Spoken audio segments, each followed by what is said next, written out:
Hey, back with itsyourbow.com, working with the phase now of we put the bow in tiller.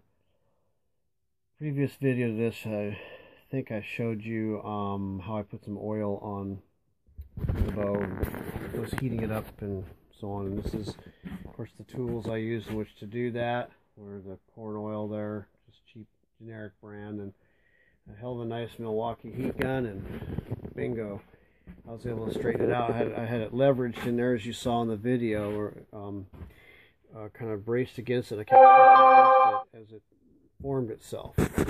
So now, I've already tillered it a couple times. I'm going to show you the results of this. It's kind of a trick because this has a really strong kick in it. You can totally see that kick in it, but I like it because it's going to give some really good performance. It's actually gotten better than what it was. This is not going to be a really heavy bow. I imagine it'll be 45 pounds max, 28, somewhere in there. It'll be a 66-inch bow, and I'm just doing a loose tiller with it right now, just bending the limbs, testing it out, and I got to do some detail work here, including I'm going to elongate the tips with Osage so that they are, this is to be fully braced as a 66-inch bow. And let's get my little wedge in here, wherever it is. Let's see how it does without it. It doesn't like it. Okay.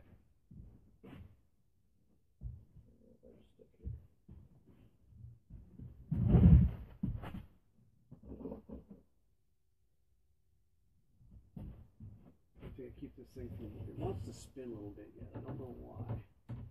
Okay, here we go. We'll take it down to 20. Quite amazing. It actually has some good uniformity. It did take some work getting that limb to cooperate, but it's there and it's looking good. And here's 24.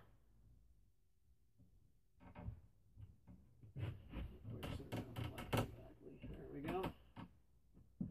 See the uniformity in the limbs. I'm using this shelf as a guide, and I kind of create these windows here. See how close they are in the radius shape, and it's not perfect, but it's actually looking pretty good.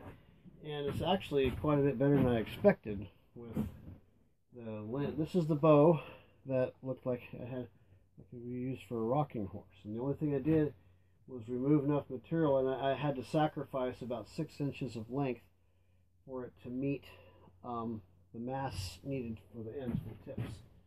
But that's okay. Here's 28 right there. This is a bit stronger limb there, kind of moving a little bit faster. I'll probably clean this up a little bit right here to sacrifice some of that. See, great return. Look at that now. It's a very workable bow. And before when I put the bow and string up, the string on the tiller completely bypassed the center of the bow by at least an inch, and therefore didn't even allow me to string it up and put it in the tiller. It just flipped around and it was something else.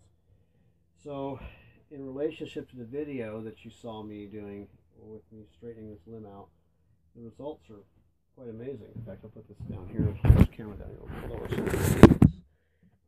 But I mean, it's very workable. Limbs bend very well. It's not a super powerful bow. This will be a mild shooter. I would say, like I say, 40 to 45 pounds max. It's going to be a pretty light bow. But who cares? I mean, I wasn't making this for a particular customer that wanted that. There are those that love that 40 to 45 pound range. It's still a nice piece of yew, and it's cooperated very well. Now it's sort of what you call a reformed piece of wood.